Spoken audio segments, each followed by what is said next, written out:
The Variety Artist, episode 28. This one's all about the blueprint for success. Becoming successful at your art, reinventing yourself, getting more done in your day. This interview has everything. Make sure to subscribe to this podcast on your phone or mobile device. It really helps me a lot. Today's podcast is brought to you by Audible.com. They're offering you, the Variety Artist, a free audiobook download and 30-day free trial at thevarietyartist.com/book. Over 180,000 titles to choose from for your iPhone, Android, Kindle, or MP3 player. Just go to thevarietyartist.com/book right after this podcast and get your free audiobook. Now, let's start the show. Welcome to The Variety Artist, providing aspiring artists and entertainers with in-depth discussions from top performers from all over the world. So get ready to book some gigs, make some money, and have some fun with your host, John Abrams. My guest today is the taller half of the Raspyni Brothers Juggling Duo and has performed gigs around the world and done over 100 television appearances. He runs the ShowBiz Blueprint, teaching variety artists just like you how to make more money and get more gigs. Variety artists, I give you Barry Friedman. Here we are, Variety Artist Podcast. It's insane. It's crazy. I'm glad to have you here. Yeah, man. I just think how far we have come as a civilization. That there's podcasts on everything, which I love. I love podcasts. And then someone said, I'm going to dig my claws in and make one about variety artists. I just, congratulations, man. Well, thank you. I love podcasts because for years I was so much listening to talk radio and different radio things, and it wasn't by choice. It's whatever's on. Man, I hear people say, oh, I just listen to NPR on the way to work. And honestly, I don't say anything because it just becomes so judgmental so quickly. But inside, there's a feeling of sadness. There is. Just tuning into that soundtrack instead of picking, where you want your life to go that day. Exactly. And nowadays, there's a podcast on anything that you're interested in. Anything, even variety artists. Especially variety artists. That's what I like to listen to. I know. That's good, man. I got to tell you, I just started my Miracle Morning. You may be familiar with that book, right? I know of the Miracle Morning. I haven't read it, but no. Okay. I just started it today. So far it's 9 o'clock in the morning. I got up, I exercised, I meditated, I took my dog to the vet, all sorts of things. And it's only 9 o'clock in the morning. Isn't that something? I've swam 2 miles already today. Did you really? Yeah, I swim a lot. I'm a run, bike, and swim guy. I'm a triathlon guy. I used to do triathlons also. Yeah. 2 mile Tuesdays and Thursdays. Oh, I was a competitive swimmer when I was a kid. Oh, see, you're smart. I know how you swim, and I'm envious. I swam at 42 I started. I'm 56 now. But I asked a guy I swim with, one of the masters, and I said, man, how do I get a little bit faster? And he goes, Barry, you learned as an adult. You'll always have an accent. It's true. Yeah, so I'm slower, but I never stop. I just love it. Well, a lot of folks that are good at running and cycling, I always think they have an advantage because I remember doing triathlons. I haven't done them in a while, but I remember being like 4th or 5th out of the water. And then the rest of the race is just people passing me. Dude, triathlons are exactly like careers. We all have our place where we shine, and then we have our place where the others start passing us. That's right. I love seeing that. I mean, yeah, and the swimming is funny. There's usually, they let you go in waves. And I know when I see, like, I'm in an orange cap, when I see a blue cap pass me, I go, damn. Then when I see a purple cap pass me, I'm like, dang it, that guy's 10 minutes behind of me. So. I remember one time I was doing a 10K, and I was running along, and I was thinking that I was doing great because I was right on time and such. And then a lady with a jogger stroller with a kid in the jogger stroller passes me up. Oh. Yeah. And I was like, well, okay, I'm not really competing. I'm competing with myself. God, and that's the sentence of life right there. Well, tell me, do you have a morning ritual that you do? I do. I have a daily ritual.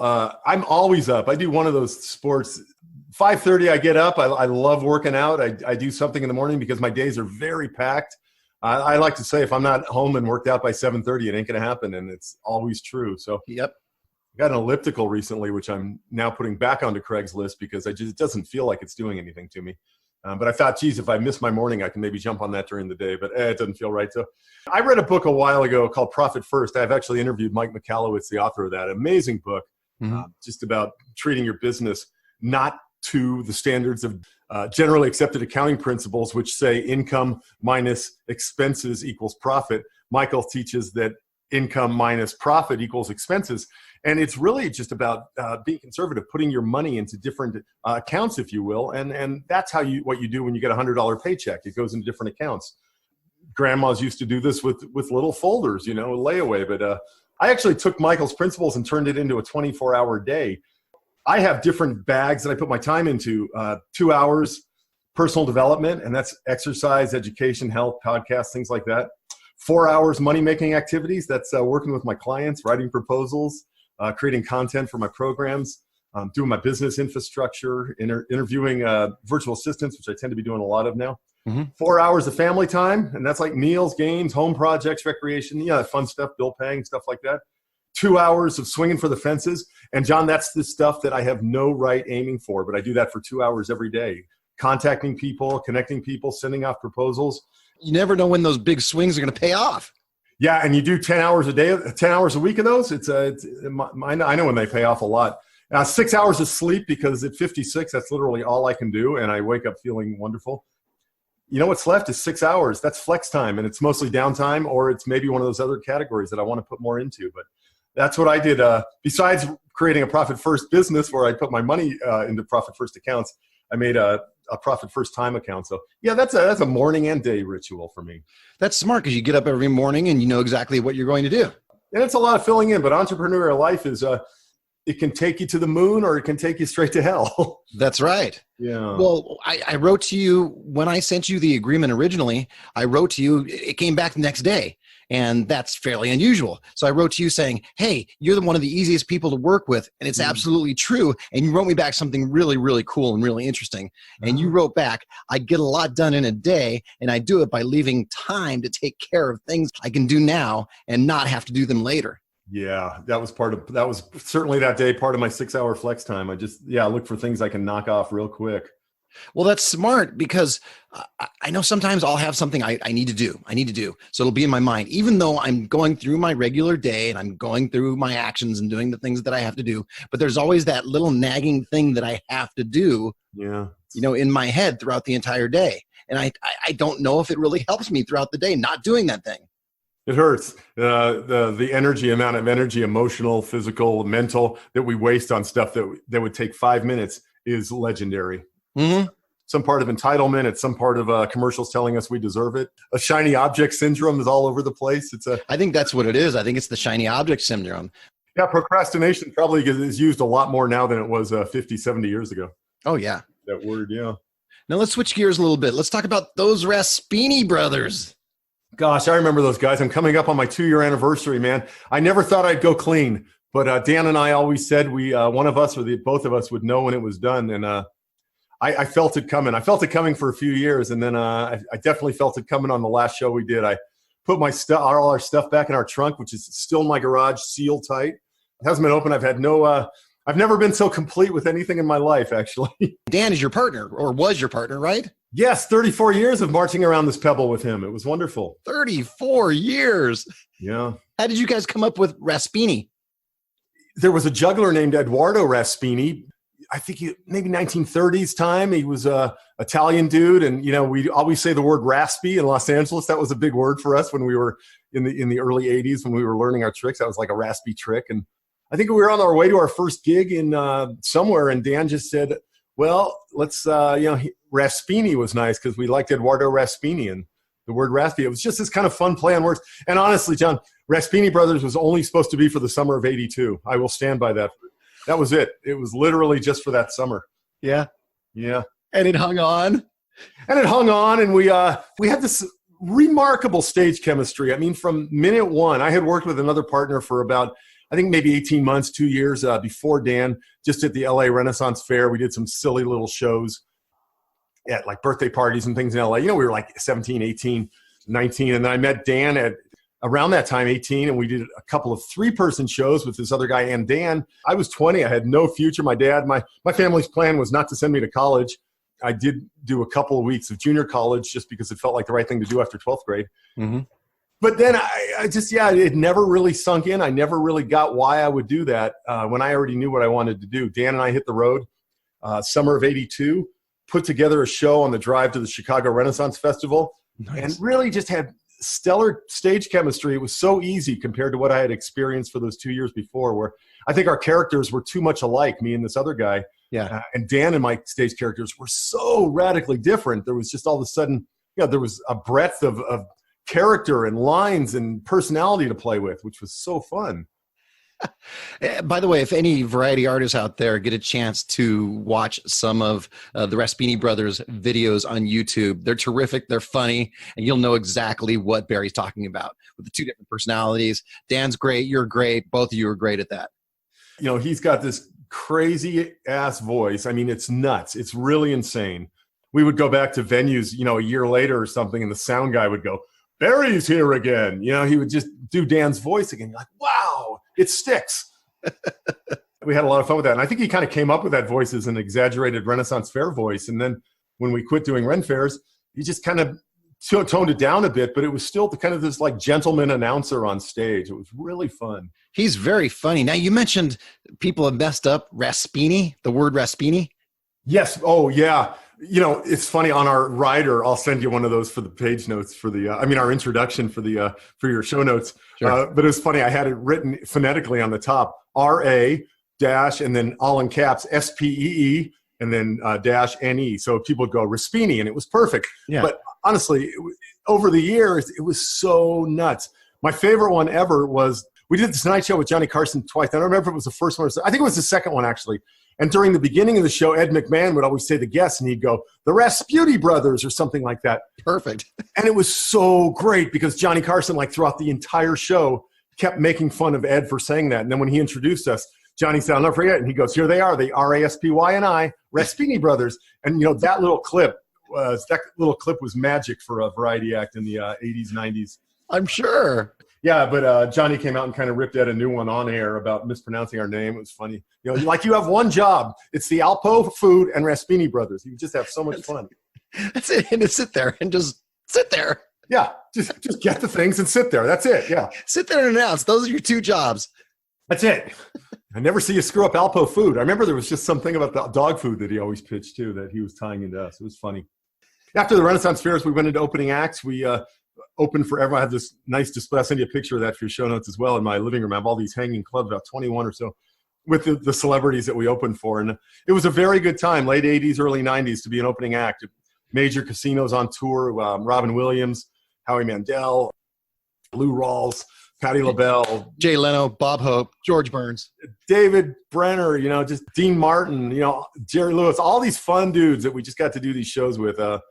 Yeah, the opening act was a great market, and it's very good to be an opening act. I don't know that market exists, certainly not the way it did. I mean, I see people playing casinos now, and they just walk on stage at the beginning, which is but casinos figured out that it was a lot of money to pay an act. It was a lot of money for the rooms. It was a lot of time for the people to be out of the casino for an extra half hour. So how did you become the opening act for these guys? It was great. Right after our very first Tonight Show appearance, March 23rd of 86, I think it was the next day or the day after that, the guy who was our manager who got us onto the Tonight Show named Joe Gunches, great dude in L.A., he got a call from Billy Crystal's manager and said, "I want the guys to open for me in Atlantic City." So I think it was like within a couple weeks, we were all of a sudden in Atlantic City for the very first time. I spent over a year of my life in Atlantic City. I did the math once between having our own show there and being in other shows for a month at a time. But yeah, we were at the Sands in Atlantic City with Billy Crystal for 2 weeks. It was good money. It was a nice theater, and comedians loved us because we didn't do topical material. We just had this sort of self-contained sitcom that got the audience in such a great place.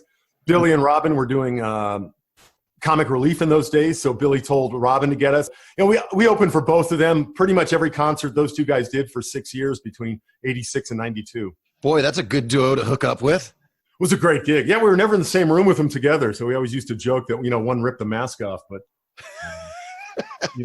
I'm back. But yeah, it was amazing. And I could watch Robin Williams. I did watch every single show. Billy Crystal was more autopilot. He was more of a stage actor in a way. His stand-up show never changed. If it was 9:43, the exact same joke was happening every night. So, but Robin, man, I watched every single one of his shows from the wings.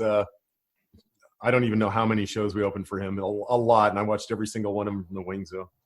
And do you have something about George Burns? Because George Burns, although he hasn't been on my podcast because he's gone, but his name has been on my podcast, I don't know, 4 or 5 times. Yeah, George was amazing. George was part of a two-man juggling act. Oh, I didn't know that. See, there you go. We were on the CBS show. It was called George Burns' 95th birthday party. Dan and I played George Burns and his partner. What was his partner's name? Shoot, I forget. But he had a partner in vaudeville, and the partner was a juggler. But George was like the straight man in the act. Huh. So Dan and I played George and his partner doing a juggling, and it was like a little 2-minute bit the show writers had scripted out for us. So it was like basically, George getting all out there and all excited, ladies and gentlemen, today we're going to juggle 4 clubs, and it was all me doing the juggling, but it really played well into our act. And then the blow off of the trick was, and now he's going to balance all of them on his face or something. So I just tried to put them all on my face out of 4 club juggling, and they all fell on the floor, and the spotlight's on Dan, AKA George. And he says, "Oh, well, folks, I was sure we could do it." And then the lights went dark. And that's it. Yeah, that was the act. It was really funny. But that night was amazing because Walter Matthau was in the audience. And, I'm sure you have a place in your heart for the movie, The Sunshine Boys, anyone who's a variety entertainer. But, boy, a 2-man variety act that fought, that had little squibbles, that was, in a way, that was kind of a piece of my life. Yeah, so I have one of my favorite autograph clubs up on my wall is George Burns and Walter Matthau. I have a great memory of The Sunshine Boys when I was maybe, 12 years old or something like that. I sat and watched The Sunshine Boys with my best friend, Steve Gutchin, and we drank Tiki Punch. We must drank 6 cans each. And we got the giggles. And I don't know if you remember in the movie when they said, words that are funny start with P. Yes. And one of the funniest words in the English language is putz. Putz. Putz. Oh, yeah. I remember every word of that movie. So for hours and hours, my friend Steve and I sat around laughing because we were high on Tiki Punch, saying putz. So fun. Putz! And that's a great word, too. Holy cow, is that a great word. It is a good word. It has the P, it has the T, it has the Z. There was a juggler named Marty Putz. I don't know what happened to him, but I was always kind of jealous of that name. There's a Marty Putz? Yeah, he was a comedy juggler back in the day, Marty Putz. I haven't heard that. Well, so 2 of my favorite movies, Sunshine Boys and Shawshank Redemption. I think I know every line of both those movies. So yeah, that's my wife's fave is Shawshank. You're married to a woman whose favorite movie is Shawshank? Believe it or not, yeah. I'm so jealous of you. God, that is amazing. It is her favorite movie. Every time it's on, it'll be like halfway through, and then she'll watch the rest of it. Well, that movie's always in the middle somewhere on TV. Yeah. It's always on. I think it's like an all Shawshank channel. Well, let's switch gears a bit. You do a lot of coaching for variety artists? Downshift. If we were on a video podcast, I would show you this little pin that's here on my desk. It's a Rockwood collarbone pin. February 18th of 2007, I developed a stutter, apparently. No, February 18th of 2007. Just now. What's that? Just now developed it. I flew off my mountain bike and shattered my collarbone, and in went this pin, and away went my ability to feel my hand or juggle for 6 months. It was really a scary time. But during that time, I was really kind of like, that's all I'd ever done for work. I don't know, John, if you ever had other jobs or if you're actually employable, but even with 6 TED Talks and hundreds of TV shows and 2,500 corporate appearances, I'm not sure I could get a job at a hardware store. Yeah, me either. I'm no longer employable. Oh my gosh, not a chance. So I started just saying to my wife, "Oh, what if this never comes back? What can I do for a living?" And she had a great line. She said, "Well, you're really good at booking a juggling act for a lot of money." And I just went, wow, I've never even thought about that. I've just always done it. I've always just geared myself towards gigs that paid well and stayed away from things that didn't pay well. Once I knew I was good enough to get those gigs, that's all I really practiced going for. Mm-hmm. So she put a bug in my head. I started thinking about it. I did go back to juggling full time around July, August that year. In my head was this idea of creating a course. I had been in some online courses. I knew the technology was starting to get really good for building online courses. Sure. And so I started something called Get More Corporate Gigs. It was great. That ran for about 18 months. It was a monthly membership course. It really kind of emptied out a little part of my brain about what I do in the office on a daily basis. Then around 2011, early 2011, all the graduates from that started going, what's next? What do we do next? I heard a podcast at the same time that said, it was from Joe Polish, a good business guy I like, and he said, "Yep, you're an idiot if you ever give your satisfied customers the opportunity to stop getting more of you." And I was like, damn. So I was on a run, and I came up with this idea for ShowBiz Blueprint. I ran it 2 or 3 times a year in the early years. Now I just run it 1 time a year. and it is a freak show. Is that a live thing? It's a combination. There's 10 modules. They come out on, I think, a Saturday or something, and then Tuesday we do a 2-hour live Q&A about that module. So I have 30 or so people from around the world on a Zoom screen on 2 monitors in front of me, and it's like a classroom with people from, up in Norway to down in Mexico to the Caribbean. It's incredible. And these are some big names too. I got to tell you, I was watching some of your videos last night, and I saw the ShowBiz Blueprint testimonials. And one of the first people on, or 2 of the first people on there are 2 people that have been on this podcast and people that I know, Lou Serrano and Obadiah Thomas. Oh, I love those guys, man. Yeah, Lou Serrano's. I watched further on, and there's Bob Baker, who has the big Bob Baker marionettes here in L.A., Paul Gertner, Julian Mather, who has the podcast, the Entertainers Hub podcast, right? And then Tom Crowell, one of the best Tom events. Crowell, amazing guy, yeah. Fred Becker, who's written the book, the Encyclopedia on Cruise Ship Performing. Kevin James was in my very first class, who's touring with the Illusionists. I mean, it's a remarkable program.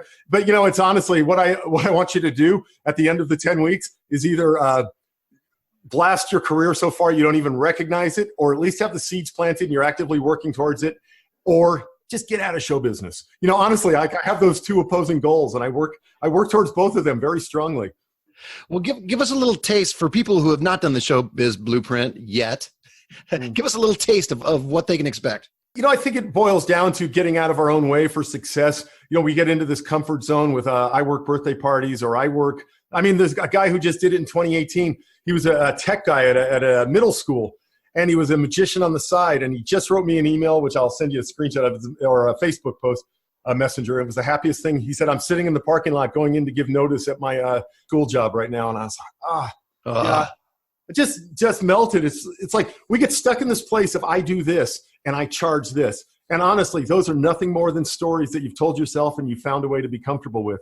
The whole thing in ShowBiz Blueprint is to throw you in a cage, throw so much stuff in there with you that is new opportunities for who you can be in the world, who you can be in your career, who you can be to your clients, ways to get back in touch with old clients, ways to get new clients, go after gigs you want, how to talk to prospects. I just reel things off all day that we cover in the 10 weeks. That's what I want to do, is shake you so hard that it's hard to sleep at night, that it's hard to go back to thinking, man, I just need to be a blank charging blank. Dang.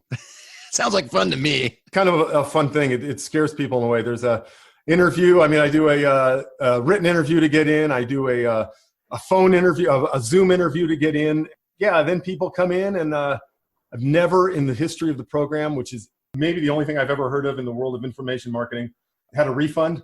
Because I make sure I do rule people out. I give them their money back after they pay to get in if they don't pass the interviews, because I can tell right away if someone's in it to play or in it just to feel good about themselves. And I tell them, I say, it sounds like you're not really ready to play. Check in next year. Let's do it. And I love that. I build a class of people who are all there to play full out, and spending 10 weeks with those people kind of inspires the hell out of me, actually. And they start waking up in the morning ready to go, like you. Yeah, there's homework every day. I do, and I challenge people in my agreement. It says when you sign this, and I can't enforce this because I'm not there, but I said you will do much better in this group if you do not watch any mainstream news for the 10 weeks we're doing this. Because I tell you, John, it's absolutely, media is so slick, so glossy, so well edited that it's impossible to create a new reality with that as your soundtrack. I was just reading this morning on one of the Facebook groups. Someone said, how long has it been since you've watched media? And for me, I don't watch the news. I'm one of those guys. Yeah. And I haven't for the last 5 years, because there's no reason that I need to know about a stabbing or a shooting that's 2,000 miles away from me. No reason. And you don't need to see it from every angle and hear from the mother. It's just, right. It's funny. I think with Facebook, I have a really good idea of what's going on in the world. I know Reagan's doing a fine job as president. I'm up on things. Of course. And some of the news I don't want to hear about nowadays, so it's good. Who's president? I forgot. I don't know. Oh, God, I wish I could forget. Oh. But we're not going there. No. I just yesterday released a podcast with Keith Nelson. I saw that on your page. I need to go hear that. I can't wait. Oh, it's terrific. And he did a whole campaign, Kinko for President. Oh. So we talk a little bit about that. Man. But he talks about wanting to put a real clown in the White House. He could do it. Because people have degraded the name clown, and a clown actually makes you happy, unlike a politician. It's insulting to say we have a clown in the White House. It's insulting to clowns. Yeah, it's bad for clowns, man. Clowns work hard, man. I'd rather have Avner in the workshop any day, in the White House any day. No kidding. Avner, by the way, he said Avner. For anybody who doesn't know Avner, you should look up YouTube, look up Avner. Avner's unbelievable. Yeah, stop listening to this right now and look up Avner. Yeah. Well, you don't have to stop listening to this. Stop listening. What am I saying?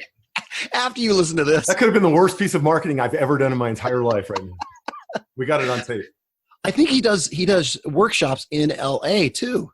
Avner, yeah, he does all over the world. I just spent some time on the phone yesterday with someone, a gal who did his workshop recently, and his wife passed away a few years ago. And that was a marriage that was a Hollywood marriage, just beautiful. She passed away a couple of years ago, and I was just said, "Is Avner back to work?" And she said, "Oh yeah, he's totally back," and I'm so happy. All right, we're going to go into the variety artist's favorite game. What? Is it fact? Or is it something John just made up? Fact or something John just made up. Yeah. Man, did you surf the interweb? This could be embarrassing. Here we go. I did surf a little bit. Okay, shoot. So I have a few here. All right, so here's how it works. I'm going to give you a headline. If it's true, tell me it's true and a little more about it. And if it's something I just made up, tell me that too. Okay. Okay, the part you made up, I'll have to make up what I tell you about it, but that's okay. All right, you ready? Yes. Here we go. First headline. Barry hung a heckler on a fence.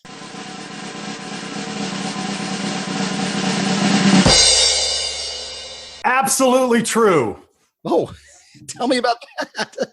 I know we've all wanted to do that. Oh, yes, man, and I did. And I want to tell you people, you can do it. And you should, because it killed. It was maybe one of the biggest hats we ever got. It was in Galveston, Texas at the Dickens on the Strand. I'll guess the year. I'll bet you it was probably like 92, 93 or something. I was a careless 30-year-old. There was a young kid. I bet you he was 5 or 6 years old, and he was hanging around us before the show. He was kind of heckling a whole bunch during it, and he didn't stop, and he was making the audience crazy. And I go up, and I lift him up, and we're around this whole area that's inside, and there's this temporary fence sitting there, and I give him a wedgie, and I set the underwear up on the wedgie, and I walked away, and I swear maybe it was the loudest ovation of anything I've ever heard, and it's a great moment in Raspyni history. But our hat was out of control, and everyone was just like, thank you. That was a miracle. And do you have that on video? No, man, this was way, way before video. Oh, before video and before lawsuits. Before lawsuits. I did check with the parents, like on the way. I said, can I have some fun with him? And they go, oh, yeah, they're Texans. What do they care? It was great. So I just kind of lifted him up. I didn't know what I was going to do, and I saw his underwear, grabbed it, and there's the fence, and it all just came together. It was a perfect storm of and he didn't heckle anymore. Yeah, well. I think his dad may have gone and got him down. He was hanging on a fence. How can he heckle you more? Yeah, that was so great. That's got to be humiliating for him when he's hanging on a fence and everybody else is cheering. Yeah, it was insane. Wow. Love to meet that kid today. He's probably like a 35-year-old man now or something. Yeah, he's probably a 30-year-old guy. Crazy. I'm the guy who gave you the supersonic wedgie on the fence. Or I'm more worried about me saying, you're the guy who gave me the supersonic wedgie. Yeah. He's got some dude with like biceps popping out of his shirt, and you're like, oh, I'm so sorry. Yeah, whoops. Yeah. All right, next one. Here we go. Barry juggled chainsaws at the top of the Statue of Liberty.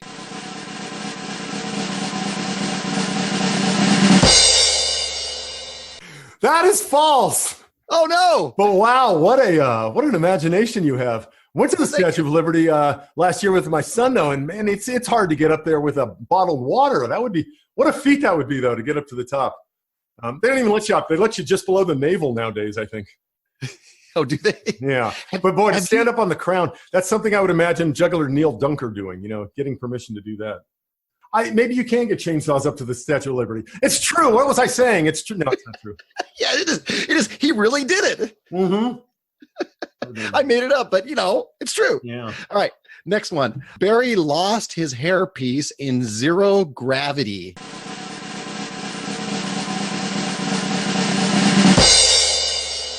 Oh, you're an evil man. That is true. Oh, that is true. And it was on purpose. So here you go. This is the great story of this one. We were, I guess it was probably around 92 or so that we started touring with Howie Mandel for a couple of years, opening his shows. The great thing about touring with Howie Mandel is the tour happens in a Learjet. So Nice. And Howie Mandel is a joker. Instead of buckle your seatbelts, we're taking off. Howie Mandel's flights are unbuckle your seatbelts. We're about to get 60 seconds of zero gravity. And he has the pilots take off at a really steep rate of climb, like, I don't know, maybe 4,000 or 5,000 feet a minute. And then they level out. And for the next minute, you just get to float. So I think it was probably around the third or fourth show. I was very, I was on the Tonight Show in '86. All I could do was stare at my receding hairline. It was terrible. It was really hard for a young kid. I was like 23 years old. When we started getting more popularity, I started investing about $5,000 a piece in really nice hair pieces. Just for stage, I would wear them because I just didn't like being that young guy with no hair. But I just said, man, I'm going to be touring with this guy. I can't have this thing on. I hate this except for the time I'm on stage. I even hated it then, I realized later. Well, and it was a different time too. Nowadays, shaving your head is really popular, but in the 80s, it wasn't popular at all. It was like no one. It was it was a really bad time to be bald. It was weird. Yeah. I have two brothers, both who have perfect heads of hair for showbiz, and I thought it was unfair that they had that. So anyway, we're flying out from one of our shows, and Howie, we always got to leave at night while we still had energy. It was such a smart tour, and we'd get to the next city in the jet and then land and be there, play the next day, and then do the show at night. So, but one night after the show, I just said, all right, tonight I'm going to do something great. I'm not going to attach my hairpiece. I'm just going to get on the plane. And I kept my seatbelt on, and he goes, what are you doing? I said, I don't feel like flying tonight. So I just kept the seatbelt on, and when we went into zero gravity, my hairpiece started flying through the plane. Oh, no. Oh, my God, it was so great. And Howie and his road manager, just these two great guys that we tour with, man. It was so funny. It was just, Howie was tough to pull jokes on, man. He was the ultimate practical joker, and that was one where I really got him and freaked him out. I love that. Well, people look at Howie nowadays, they see him as the judge on, is it AGT, I think? They see it, and he seems real serious and everything. But I based one of my characters on his comedy in the 80s, watching his comedy. Because he was hilarious and fun and crazy. He is so good. Yeah, to see him live is really a great experience for any variety artist. I mean, catch him live. I know he still tours like every weekend he's somewhere, and he's so worth the 90 minutes just to see how present he is and how well he holds an audience together. It's amazing. He did something great for me with my ping pong ball juggling one night. We were somewhere in Canada, and I had always had preset was my ping pong balls, 5 ping pong balls in a bowl on a stool, and he had changed that for vinegar. Oh, and I approached the ball during that part of the show. I just put my head down to the stool and suck one up. Man, everything in me just froze, and this cackle from the back of the theater of Howie just comes booming over the top of the silence.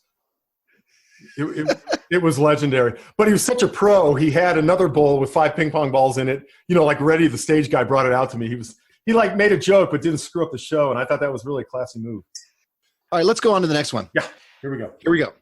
At 22, Barry performed a stunt so dangerous that he rented a backhoe, dug a 6-foot hole in the ground, and had a chaplain stand by.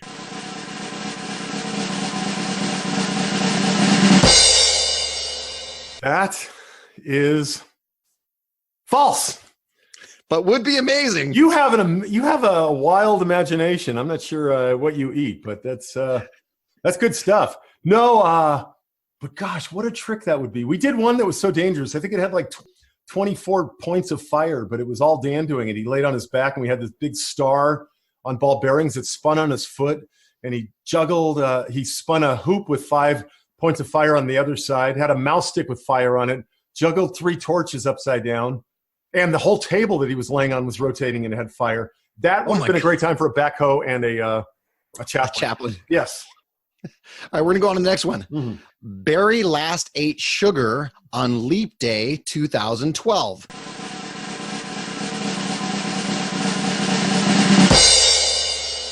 You're making this up. No, that is actually very, very true.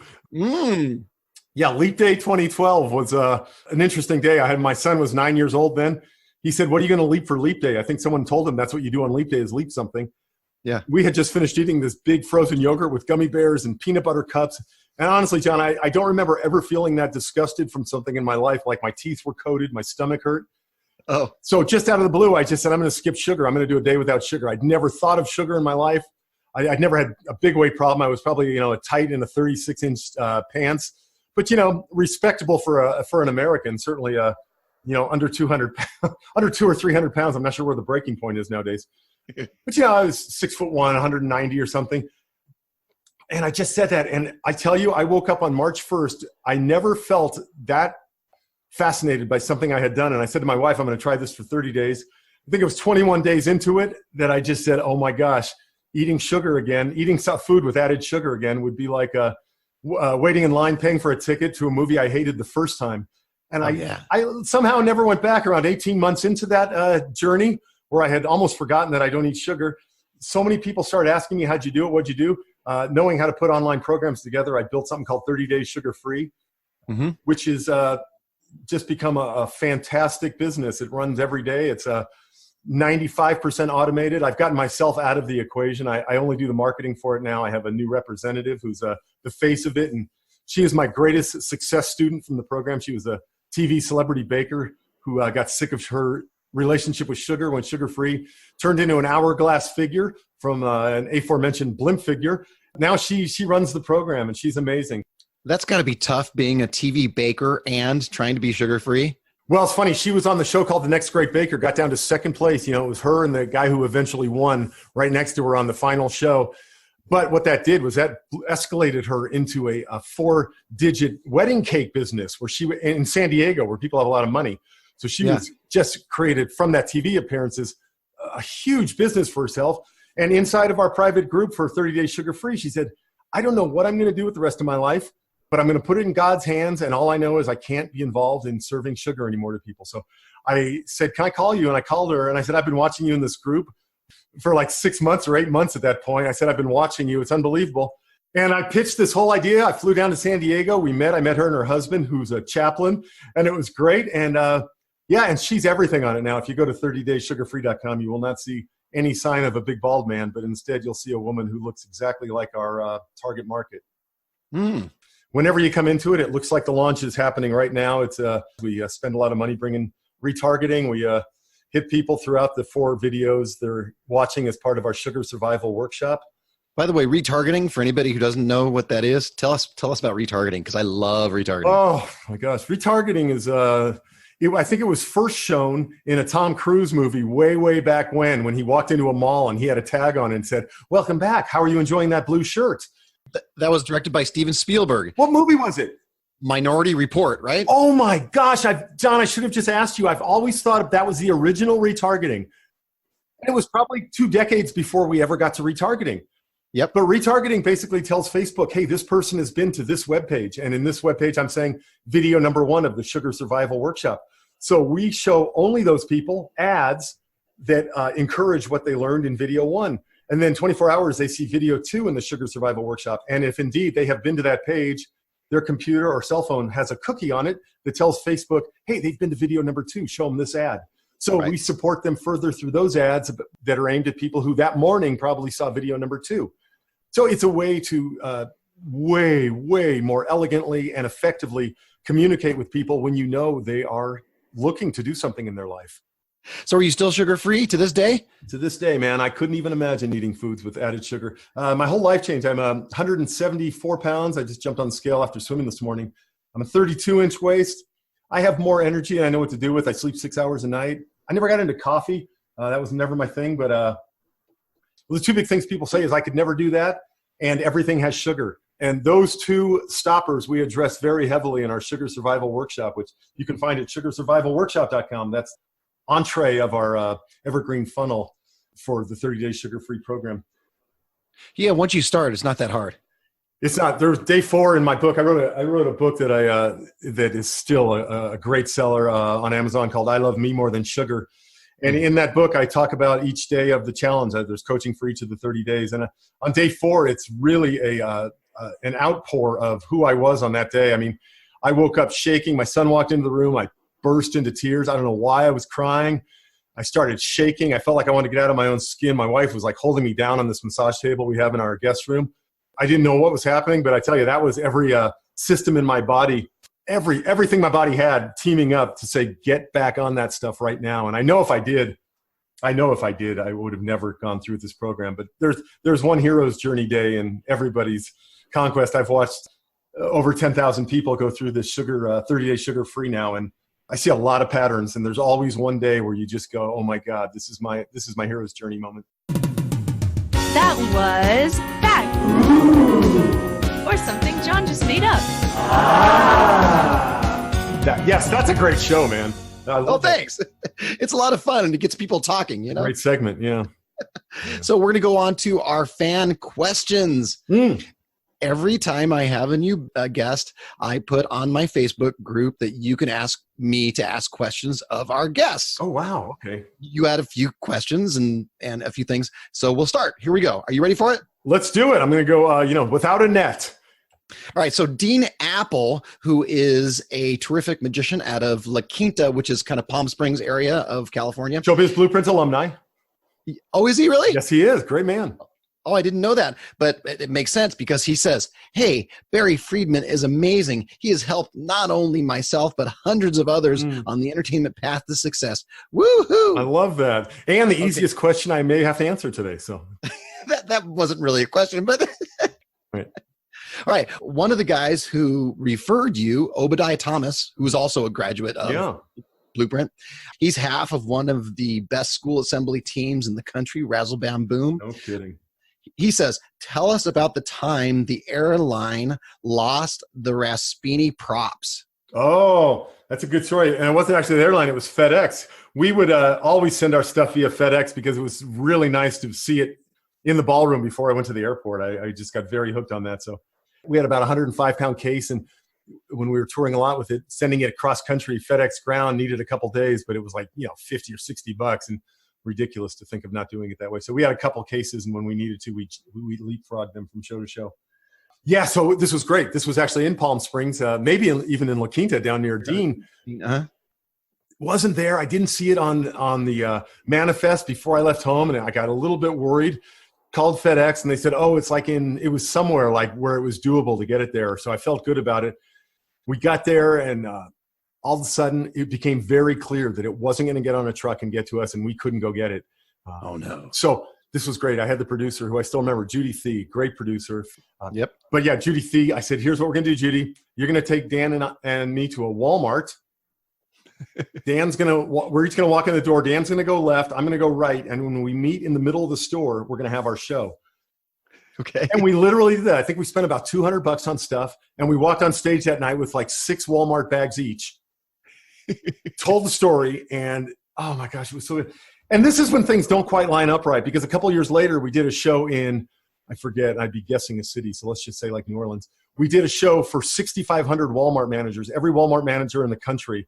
We did their big conference, and damn, I wish it would have been that show. Like, I always thought how great if we walked on, because that show in Palm Springs was so good. I mean, we were able to preserve most of our comedy, but we were doing our stunts with things like toilet plungers, real china plates instead of these somewhat plastic ones we had. It was just so funny. We just duplicated as much of our act as we could, and then just got a whole bunch of weird stuff and kept as much of our comedy and sense of humor as we could.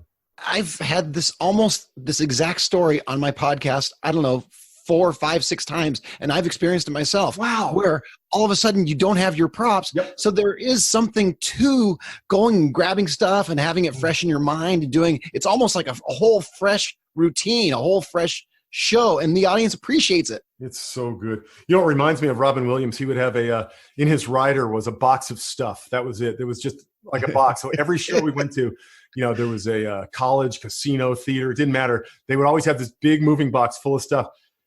It was a miracle to watch him, and that was the really good part. Although the dude didn't play by the rules. He would close with a bit one night, and literally the next night or 2 nights later, we'd go, oh my God, he's opening with his closing bit. You want to go up and bang him on the side like the old TVs.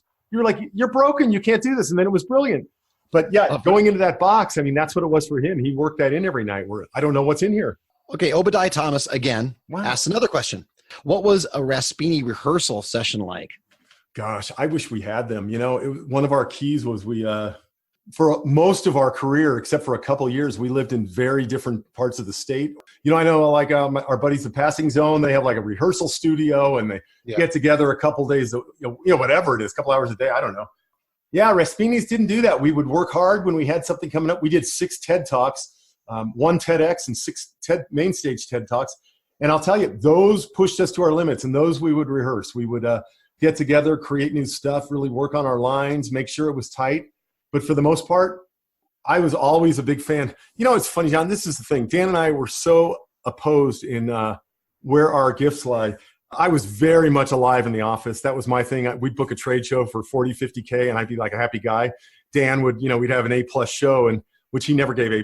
He always said, it was like a B+ or something. His was the comedy world. Mine was the business world.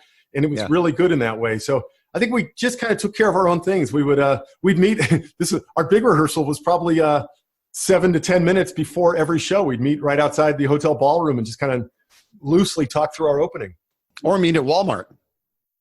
Walmart was maybe our biggest rehearsal day. Yeah. That was it. That was our, maybe that's it. And yeah. So for TED Talks, we would rehearse. For TV shows, of course, we would rehearse. We'd get those really tight. We were blessed, 86 through 92, the golden age of comedy on TV. I mean, shows where you didn't have 90 seconds and you had to go out and swallow a snake first. We just got 8 minutes. Tonight Show, we were top of the show right after the monologue with 8 minutes. Try and get that nowadays. It's How did you get those TED Talks?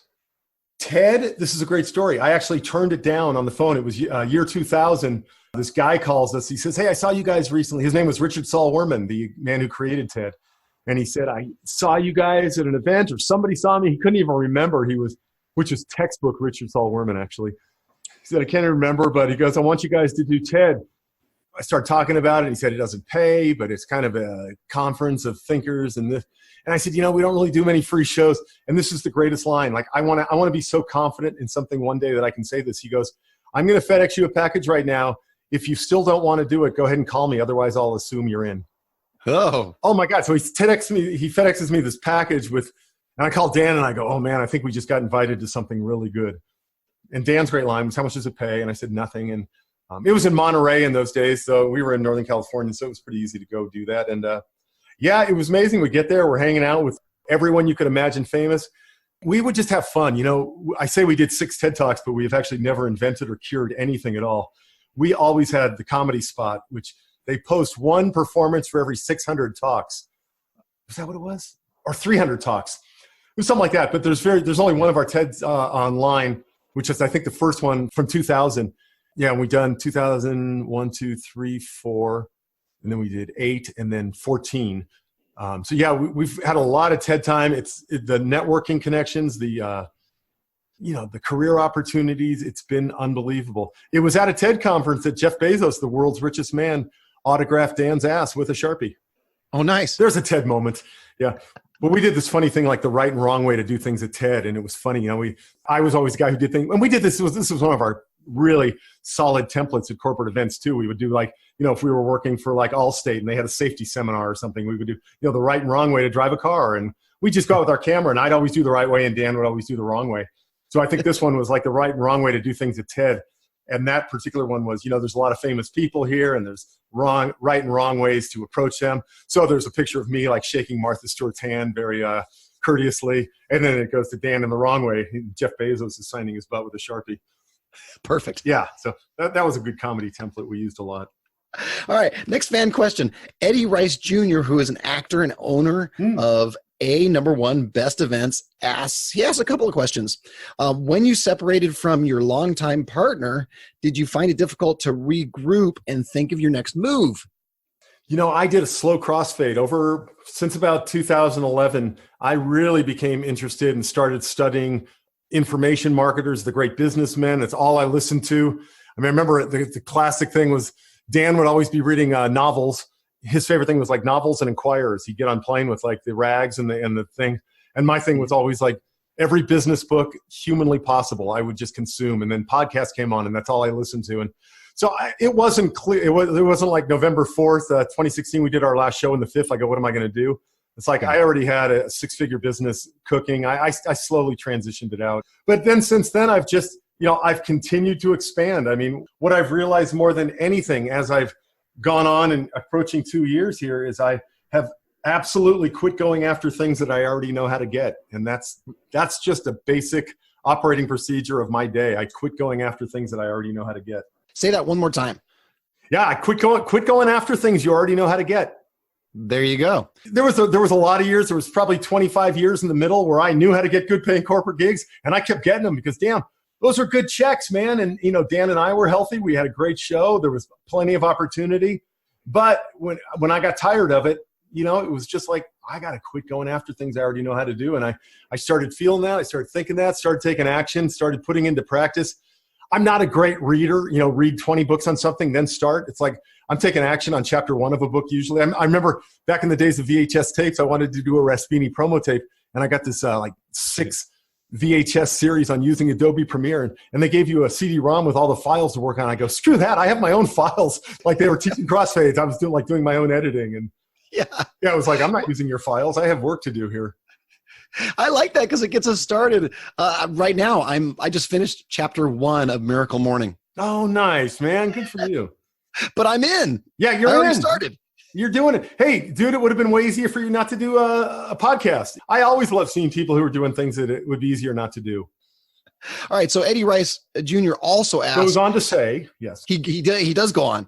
How do you get people to care about a juggling act when they have never seen you? Oh, my gosh. I can't imagine anyone caring about a juggling act, no matter what. It's really interesting. I don't even think after they see it, people would come up to us, millions of people over the years. I don't think very few ever said that's great juggling. They always just said, that show, the way I laughed, the way, right. You guys get along, just the possibility you guys show. The word juggling never comes up. And it's funny, our act, if we ran a stop clock in an hour show, I bet you it was probably 7 to 8 minutes of juggling, actual throwing and catching of things. Similar to your magic show. You're not doing that much of it. That's true. So how you get them to care about a juggling act is by working it into something they do care about. And, if that's a corporate event, it's maybe a message or a theme or a slogan, a mission statement of the company, something they care about, keeping it entertaining, using their people. Yeah, I don't know. It doesn't have to be juggling. It could be magic. It could be ventriloquism. I mean, look how far ventriloquism has come. I mean, it's amazing how many great people. As far as I know, the only variety act with the Tony Award, Jay Johnson, America's Got Talent. I've lost count of how many events have won that. Yep. But no one really cares about ventriloquism. It would still be considered the thing that the 6th grader would be beat up for practicing. The same with magic. Same with magic. Same with, hey man, in high school, I was in the ham radio club. I juggled. I played oboe. I was begging to be beat up. But, all 3 of those things ended up playing parts in my life. It was just not the ham radio so much. It's still a great hobby, but yeah. I do. That should have been something we did in your game show, because to relax, Barry listens to 35 word per minute Morse code in his garage while he's tinkering. That would be true. Is that what you do? I love, man. I got into ham radio when I was 14, got my extra class, the highest license you can get at 16. And I still, if I'm in the garage tinkering, building something, I always have high-speed Morse code on. I just love listening to people talk. Well, it does have the root word ham in it. Yes, it's as close as I get to Rain Man, maybe. Yeah. There you go. Yeah. Oh, and just to tag on to that, it's the same with magic, ventriloquism, juggling. It's your character and the situation. Those are the things that people care about more than the art itself. Absolutely, yeah. When I sell my show as a magic show with animals, and that's the reason that people buy the show. That's awesome. Real animals? What's that? Real animals? Yeah, real animals. Wow. That's actually my second favorite question. My favorite question is live animals. Yeah, exactly. I say, well, yeah, I used to do them with dead animals, but it wasn't quite as successful. Yeah, it's not good. You got to pull them around. But after the show, instead of saying, wow, that was a great animal, or I love the magic, or whatever it is, it's all about, oh, that was a hilarious show. That was really fun. My kids had a great time. Yeah. Isn't it something?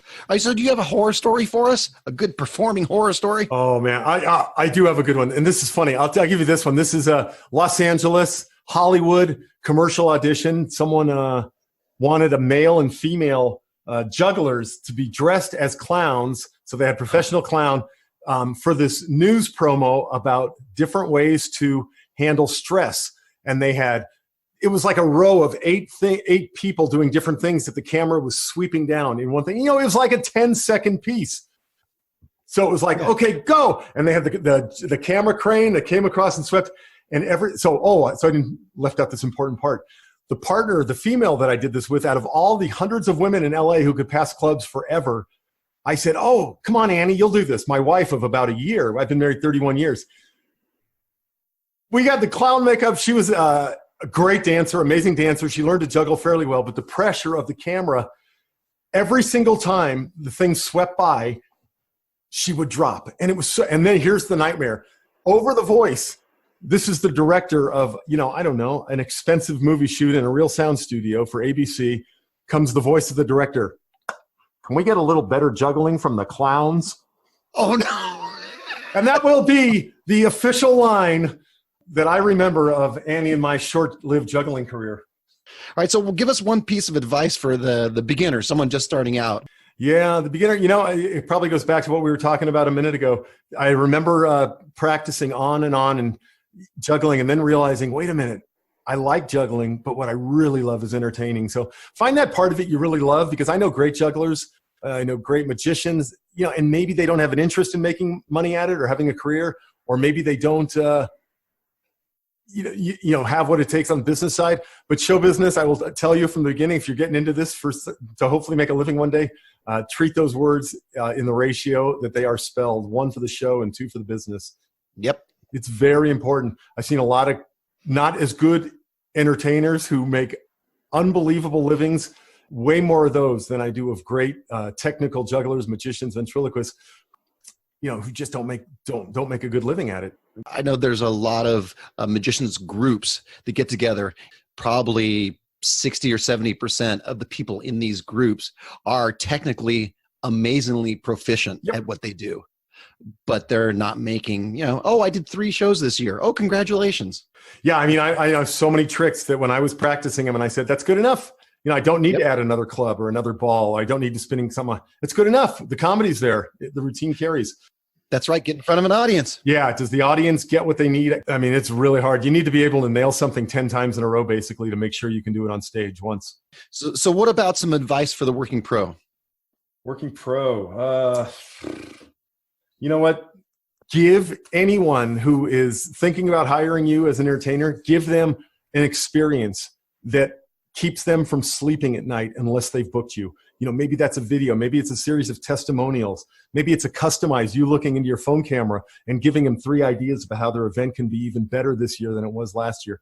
Give them something that disrupts their day, that interrupts the noise that's out there. Don't expect them to read a whole website. It's just not going to happen. Don't expect them to watch a whole long video. It's not going to happen. We're in a shorter attention span world, and what rises to the top is something that someone can consume in, say, 60 to 90 seconds and go, oh, my God, where's more of that? Great advice, Barry. Cool. Well, thanks for doing my podcast, man. You're awesome. I love it. Really nice. Hey, thanks for doing this podcast. It's important. Thanks for being on my podcast. All right, man. If someone wants to get a hold of you, either the sugar-free thing or performing or coaching or whatever, how do they get a hold of you? Yeah, for this audience, probably the best place is go over to ShowBizBlueprint.com and put your name and email in there, or you can drop me a line, Barry@ShowBizBlueprint.com. That'll be great. I'm on LinkedIn and Facebook and all those other things. I was an early adopter of Facebook, so it's Facebook.com/BarryF. All right, and thanks to all my variety artists. If you found this podcast valuable, tell a friend. Yes. That's how we can spread the word. Also, make sure to get your free audiobook from audible.com. Just go to thevarietyartist.com/book to get your first free book, your first book for free. You can reach me at john@thevarietyartist.com or join my Facebook group at The Variety Artist, where you can ask me to ask questions of our wonderful guests like my friend Barry. Nice. Go out and book those gigs, make some money, and have some fun. You bet, man. Thank you. That's all for this episode of The Variety Artist, but your journey continues on our website. Go to thevarietyartist.com for more strategies, insight, and resources, as well as show notes on today's guest to assist you in your career. We'll see you on the next episode of The Variety Artist. But until then, go out and book those gigs, make some money, and have some fun.